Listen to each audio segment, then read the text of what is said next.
എന്റെ കാല് വെട്ടുമെന്ന് പറഞ്ഞു, തല വെട്ടുമെന്ന് പറഞ്ഞു, കേസിൽ പെട്ടോ? BJPക്ക് എതിരായിട്ട് സമരം നടത്തുമ്പോൾ മാത്രം ഇവർക്ക് കയറി അടിക്കല്.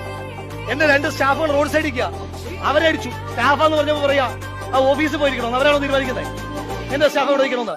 അവർ സമരം ചെയ്തിട്ടില്ല അടിക്കാൻ പറ്റുള്ളൂ. പാലക്കാട് പോലീസ് വല്ലാതെ അങ്ങ് ഒരു സംഘിപ്രീണനമുണ്ട്, അത് കൈവച്ചിരുന്നാൽ മതി.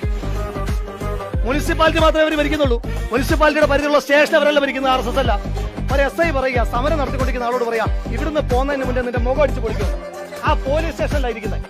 അങ്ങനെ പറഞ്ഞ ആ SIയും അങ്ങനെ ആർജവമുള്ള ഏതെങ്കിലും പോലീസുകാരുടെ വന്നിട്ട് തൊട്ട് നോക്കട്ടെ, അവന്റെ മുഖം വെട്ടിപ്പുണ്ടല്ലോ, ഒന്ന് അടിച്ചു പൊളിച്ചു നോക്കട്ടെ. എന്താ ചെയ്യാൻ പറ്റുക നമുക്കൊന്ന് നോക്കാം. സമരം ചെയ്യുന്നവർ അങ്ങനെയാണോ പറയട്ടെ? മുഖം അടിച്ചു പൊളിക്കുന്നു. എന്നിട്ട് ഇപ്പൊ ഞാൻ ചോദിച്ചപ്പോൾ പറയാം അടിച്ചു പൊളിക്കുമെന്ന്. എന്നാ ഞങ്ങൾ വെല്ലുവിളിക്കുക, പുറത്തൊന്നും പോകണ്ട, പോലീസ് സ്റ്റേഷനിലുണ്ട്, ഇവന്റെ മുഖത്തൊന്ന് തൊട്, പിന്നല്ലേ അടിച്ചു പൊളിക്കുന്നു, ഒന്ന് തൊട്ട് കാണിയത്. ഇവിടെ ഒരു നിയമസഭാ സാമാജികനെതിരെ കൊലവിളി നടത്തി, നിങ്ങളെല്ലാവരും കണ്ടല്ലേ? നേരെ എത്രയല്ലേ ഒരു കേസെടുത്തോ?